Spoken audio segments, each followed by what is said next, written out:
Sehemu yetu ya 8 ya series ya Merlin inaanza hapa ambapo anaonekana Lancelot akiwa katika hali ya utaratibu sana akielekea kwa Gwen. Taratibu alisonga, alipofika kwa Gwen akashangaa tu ghafla mtu kaingia ndani kwake. Akainuka haraka haraka akiwa anashangaa. Lancelot akasema, "Samahani kwa kukusumbua." Gwen akasema, "Lancelot, unafanya nini hapa?" Lancelot kwa haraka haraka akamwambia, "Sina muda kueleza, lakini nahitaji silaha na mavazi ya vita. Naomba unipe vile vilivyo bora kabisa." Gwen akamuuliza, "Lancelot, haya yote ni ya nini?" Lancelot akasema, "Arthur yupo kwenye hatari kubwa. Ni lazima nifanye kile ninachoweza kumlinda, na huo ndio wajibu wangu, iwe sahihi ama si sahihi." Gwen akaendelea kumwambia, "Lancelot, unaamini kweli unachokisema?" "Ndiyo Gwen, na sidhani kama tutakutana tena." Gwen akamwambia, "Usiondoke Lancelot tafadhali." Lancelot akasema, "Ni lazima niende nikapambane na mnyama Griffin."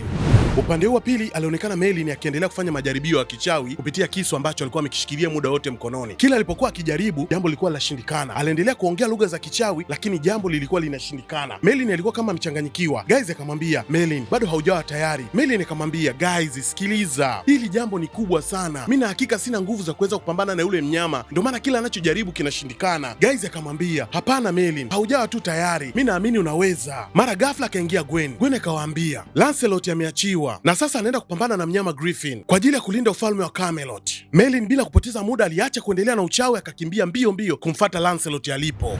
Merlin alikimbia moja kwa moja mpaka alipo Lancelot, akamwambia Lancelot, "Na mimi naenda." Lancelot akamwambia, "Hapana, wewe sio askari, kwa hiyo hauwezi kwenda." Merlin akamwambia, "Basi nizuie kama unahisi labda mimi siwezi kwenda, lakini kwa hili lazima tuongozane wote pamoja." Lancelot akawa hana la kusema. Moja kwa moja Merlin akawa ametoka hapo kwa ajili ya kwenda kujiandaa ili ikiwezekana waanze kuondoka. Upande huu wa pili jeshi liliamua kuingia msituni, ambalo hili ni jeshi la Camelot. Walivyoingia msituni, lengo lao ni moja tu, kuweza kumtafuta huyu Griffin. Na wakati huo hapo yule mnyama Griffin alikuwa anawazunguka, anawatazama kwa sababu na yeye alikuwa yuko porini. Arthur alipomuona akapiga kelele kwamba yule mnyama yupo mbele yetu, toeni mapanga wanajeshi tukapambane nao. Upande wa pili alikuwa Merlin pamoja na Lancelot wakiwa wanatazama huku na kule ili waweze kumuona yule mnyama alipo. "Inabidi tutazame kwa umakini zaidi, huyo mnyama yuko maeneo haya haya." Wakaendelea kusonga mbele na kuangalia huku na kule ili waweze kumpata huyo mnyama. Lancelot alikuwa tayari amevaa katika muonekano ambao yuko tayari kupambana na yule mnyama wakati wowote. Walivyofika mbele kidogo, wakakuta watu wameuliwa kwa kiwango kikubwa sana, na hawa ni wanajeshi wa Camelot. Merlin alichanganyikiwa. Ndani ya dakika moja tu wanajeshi wote wa Camelot walikuwa tayari washapigika, akiwepo Arthur, na hapa chini amepoteza kabisa fahamu. Merlin akasema, "Huyu ni Griffin, kaja kuwashambulia." Wakati wakiendelea kushangaa, walisikia sauti ya Griffin akiwa upande wa juu. Wakainuka taratibu na kuanza kuangalia huyu mnyama yuko upande gani, mbona anasikia sauti yake. Wote wakawa wanatazamana. Merlin akashuka chini kuendelea kumwangalia Arthur, lakini bado aliendelea kuzisikia sauti za Griffin. Mara ghafla Griffin alikuwa amefika, mnyama wa ajabu. Merlin akawa anamtazama. Lancelot akaenda kuchukua farasi wake pamoja na silaha yake, akakaa kwa mbali kidogo karibu na jengo la Camelot. Alipogeuza alikuwa anatafuta kasi ya kwenda kuchuana na yule mnyama. Yule mnyama alivyomuona alipiga kelele, akanguruma sana. Merlin akawa anashangaa. Jamaa akaamua kufunga kofia yake ili aingie rasmi kwenda kupambana na huyu mnyama Griffin. Merlin akaanza kuongea lugha zake za kichawi. Wakati huo Lancelot akawa anamwandaa farasi wake rasmi kwenda kukutana uso kwa uso na mnyama Griffin. Merlin alizidi kuongea lugha zake za kichawi. Lancelot akaanza spidi yake. Wakati huo Merlin anaendelea kuongea lugha za kichawi ili zifanye maajabu kwenye fimbo ya Lancelot. Lancelot aliendelea kuja mbio, na mnyama alivyoona yule jamaa anakuja mbio, na yeye akaanza kuja kwa spidi zote. Unaambiwa spidi 180 mnyama alikuwa anakuja. Wakati huo Lancelot pia anakuja spidi 180, na wakati huo ameshikilia fimbo yake ikiwa imesimama inatazama mbele. Mnyama akaona hapana, usinichezee, akaamua kupaa kidogo, na Lancelot mbio zake zilizidi. Wakati huo upande wa pili Merlin aliendelea kuongea lugha za kichawi. Wakati mbio zikikolea, mara ghafla fimbo ya Lancelot iliwaka moto wa maajabu. Miujiza ikawa imetokea. Merlin alitabasamu kuona kwamba muujiza wake umekubalika. Moja kwa moja Lancelot alimkuta yule mnyama kwa spidi zote, na mnyama akiwa na spidi zake kali kabisa, Lancelot alimchoma kwenye kifua chake. Yule mnyama alidondoka na kupiga kelele nyingi sana,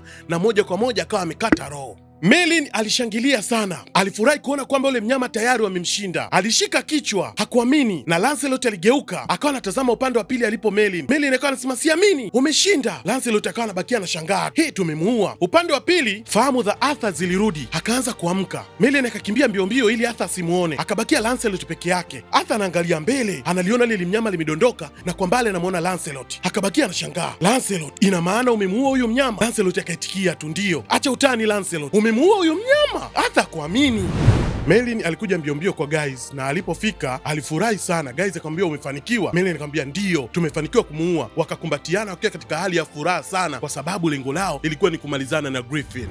Upande wa pili, Arthur alienda moja kwa moja kule ambapo yupo baba yake ambao ni mfalme. Alipofika, baba alimuona mwanaye na alikuwa na furaha sana. Moja kwa moja akamfuata pale alipo. Alivyomfuata akamshika, akamwambia umefanikiwa, hongera sana. Arthur akamwambia hapana, sio mimi baba, ni Lancelot. Na Lancelot akawa anaingia. Baba akamtazama akamwambia, wewe umekuja kufanya nini hapa? Lancelot akaonyesha heshima, akaambiwa toka nje. Akawa anatoka nje.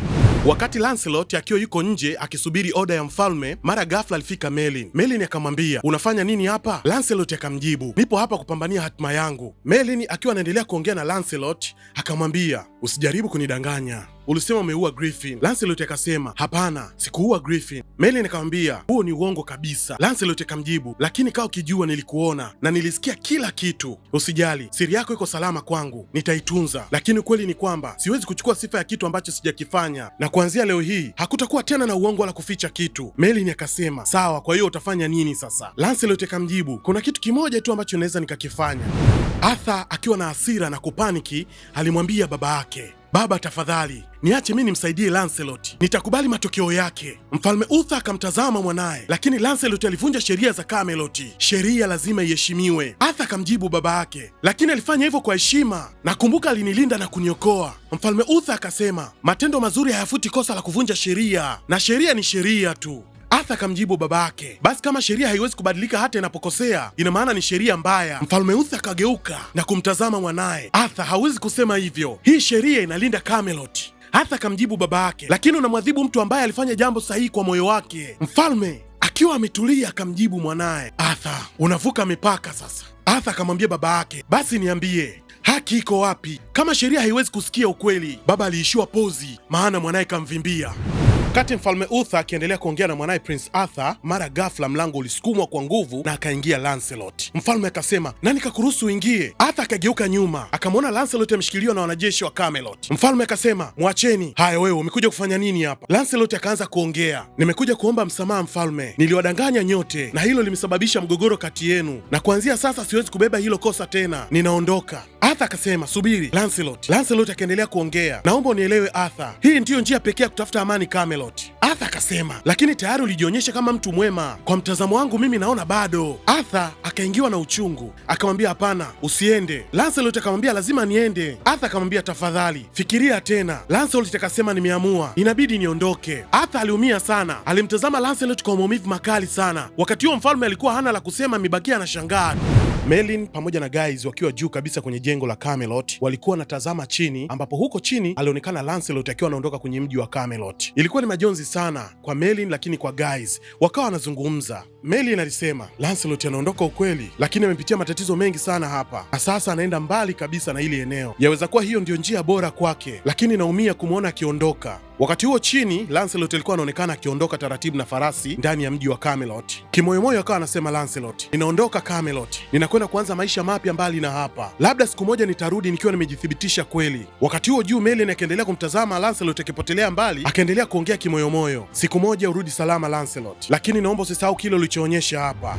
Upande huu wa pili anaonekana kijana ambaye yuko ndani ya pango giza usiku, akiwa anapanga vitu vyake ambavyo vinaonekana ni vya kichawi. Alipomaliza kupanga, alienda upande wa pili na akachukua kimkoba ambacho kilikuwa kina siri nzito sana kwa upande wake. Taratibu alikishusha pale mezani. Alivyofungua kile kimkoba, ndani kilikuwa kina wadudu weusi ambao walikuwa wamehifadhiwa kichawi, na alimchukua mdudu mmoja kwa ajili ya kazi maalum. Taratibu alimsogeza upande wa juu na kuanza kuongea lugha za kichawi. Mdudu, ninakuagiza kafanye kazi yangu. Moja kwa moja baada ya kumaliza kuongea lugha za kichawi, alimsogeza yule mdudu mpaka ua ambalo ni maalum kwa ajili ya kutoa zawadi, na yule mdudu alipowekwa pale, basi aliingia moja kwa moja ndani ya lile ua. Edwin anaonyesha sura ya tabasamu sana, na baada ya hapo anageuka na kuondoka, akiacha ua hilo lipelekwe Camelot bila mtu yote kujua siri iliyomo ndani ya hilo ua.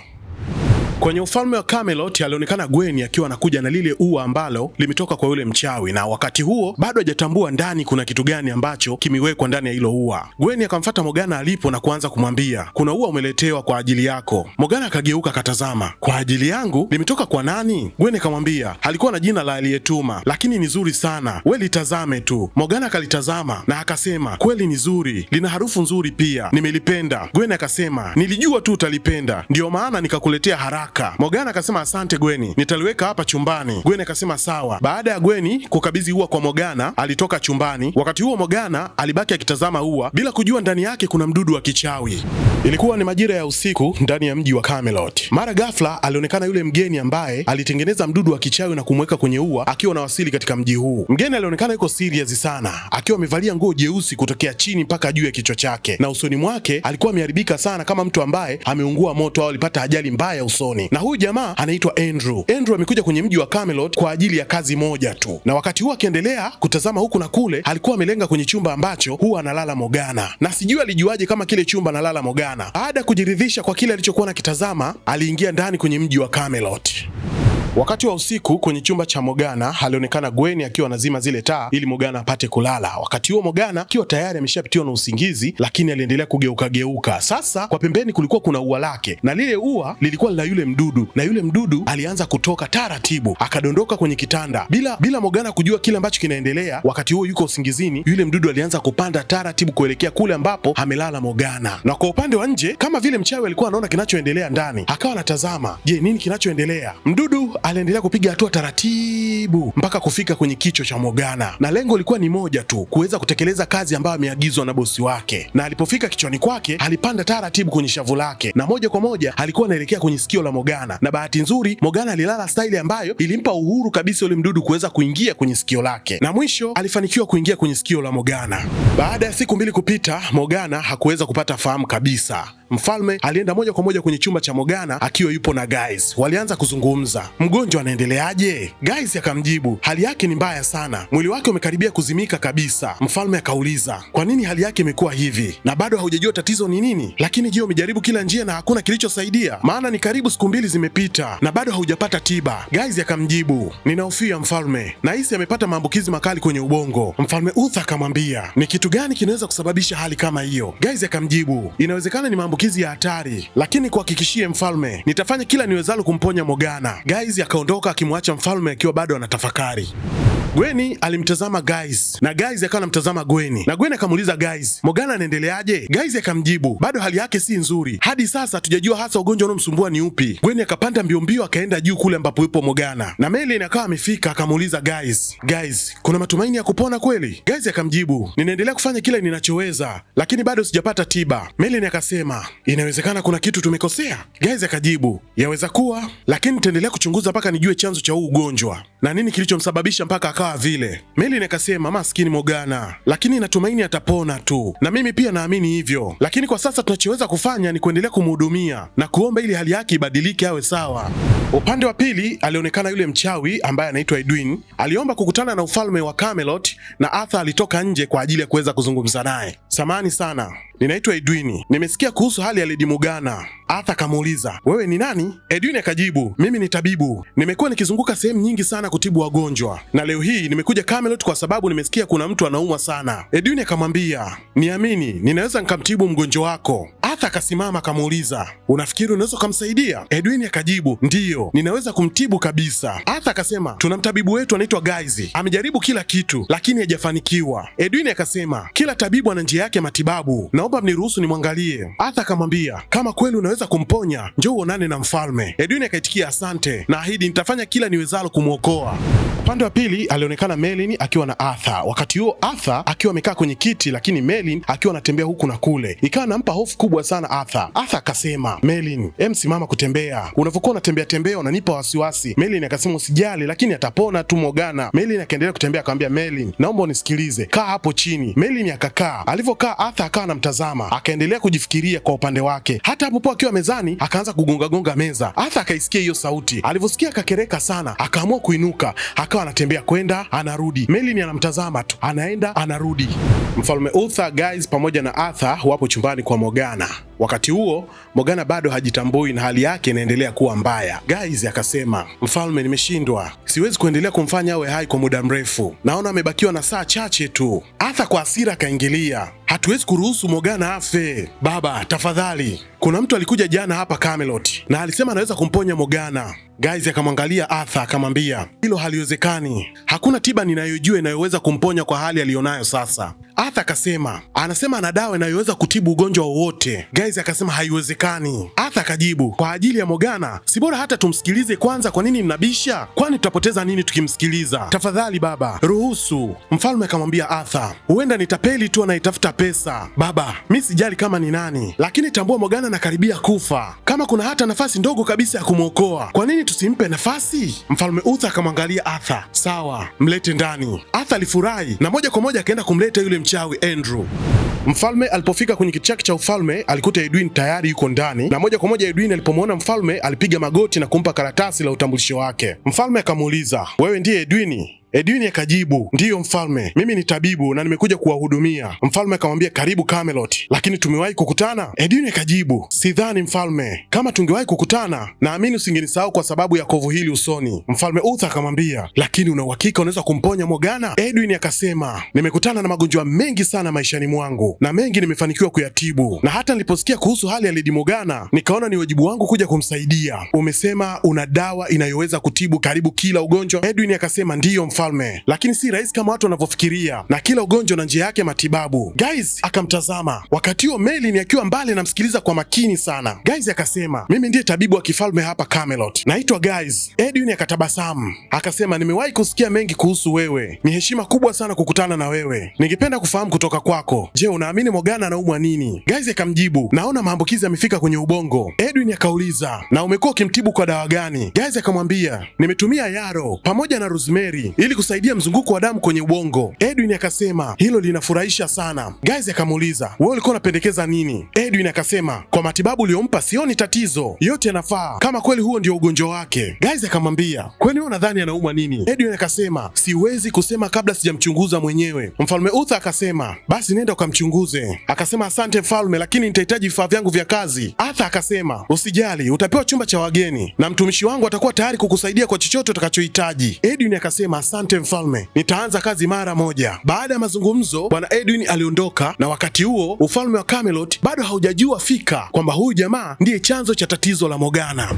Merlin pamoja na Edwin walikuwa kwenye chumba cha wageni ambacho ni chumba cha Edwin kwa sasa, na Edwin alionekana akiwa yuko busy akiwa anapangapanga madawa yake kwa ajili ya kuelekea kule ambapo anapatikana Morgana ili aweze kumpatia matibabu. Wakati wakiendelea na shughuli zao za hapa na pale, walianza kuzungumza. Edwin akawa anasema, ndiyo, hapo mwanzo vifaa hivi vilitengenezwa kwa ajili ya kutengenezea dhahabu. Merlin akamuuliza, kwa hiyo unapenda sana sayansi eh? Edwin akasema, sayansi ni maarifa, inaweza kukupa majibu ya karibu kila kitu. Merlin akasema, labda, lakini haiwezi kuelezea mapenzi. Edwin akamtazama Merlin akasema, kumbe upo kwenye mapenzi? Merlin akasema, hapana, nilimaanisha hisia za kibinadamu kwa ujumla. Edwin akamjibu, unaonekana una akili sana kiasi kwamba siamini kama wewe ni mtumishi wa kawaida. Merlin akamwambia, usidanganyike, mimi si mwerevu hivyo. Wakati wakiendelea kuzungumza, mara ghafla Merlin akawa ameshika kile kiboksi ambacho kina siri nzito za wale wadudu wa huyu Edwin. Edwin akashtuka, akamnyang'anya haraka sana Merlin na akakiweka juu ya zile package ambazo zitakuwa jumla za dawa ambazo zinapelekwa kule kwa Morgana. Na Edwin akamwambia Merlin, twende haraka kwa Lady Morgana kabla hatujachelewa. Merlin kwa kuwa ni mtumishi hapa Camelot, akabebeshwa mzigo wote wa madawa, wakaelekea kule ambapo anapatikana Morgana.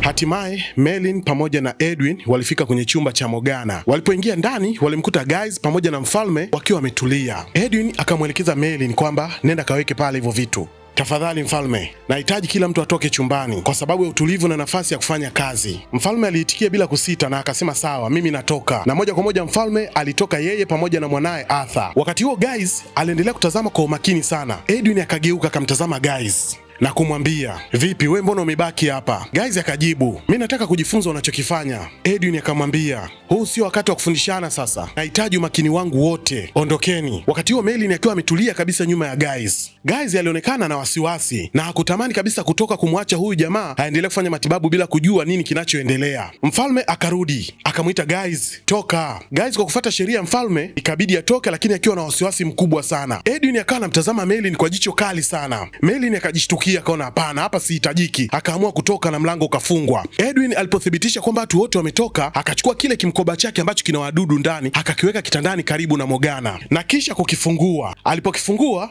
alichukua kifaa ambacho ilikuwa ni kwa ajili ya kuweza kumtoa yule mdudu sikioni kwa Morgana. Akachukua kikaratasi akakisogeza masikioni kwa Morgana, wakati huo Morgana akiwa amelala. Wakati alipokuwa anaanza kufanya uchawi, mara ghafla Morgana aliingia ndani. Morgana akawa amenyata taratibu, akawa anamtazama kwa umakini, wakati huo Edwin akiwa hajui kama Morgana yuko ndani. Morgana aliendelea kushuhudia kile ambacho kinaendelea pale. Aliona vitu ambavyo hakuwa akivielewa. Edwin aligundua nyuma yake kuna mtu anayemchunguza. Akageuka kwa haraka. Unanichunguza? Gwen akajibu, hapana, mimi sikuchunguzi, mimi ni msaidizi wake tu wa karibu. Edwin akasema sawa, nenda kaniletea maji. Morgana akajibu, lakini mtu anatakiwa abaki naye chumbani. Edwin akamtazama akamwambia, je, unataka kuwajibika kwa kifo chake eti? Morgana akasema hapana. Edwin akamwambia, kama hapana basi nenda ukalete maji haraka sana sasa hivi, tusipofanya haraka anaweza kufa. Morgana akageuka akiwa katika hali ya unyonge akatoka. Edwin alipothibitisha kwamba ametoka akarudi upande alipo mgonjwa, akaendelea pale alipokuwa ameishia. Mdudu, ninakuomba utoke kwenye kichwa cha Morgana, ninakuomba utoke sasa hivi. Yule mdudu alitoka na moja kwa moja alimbana na kifaa ambacho ndio ilikuwa maalum kwa ajili ya kumtoa, na akaanza kumfuta sikio lake, na kwenye karatasi ilionekana ni damu nyingi sana ambayo ilikuwa imetoka sikioni kwa Morgana. Edwin akiwa katika tabasamu zito alimtazama yule mdudu kama sehemu ya kufurahia kwa kazi aliyoifanya, na moja kwa moja akamrudisha kwenye kile kimkoba na kufunga kimkoba chake akiwa na tabasamu.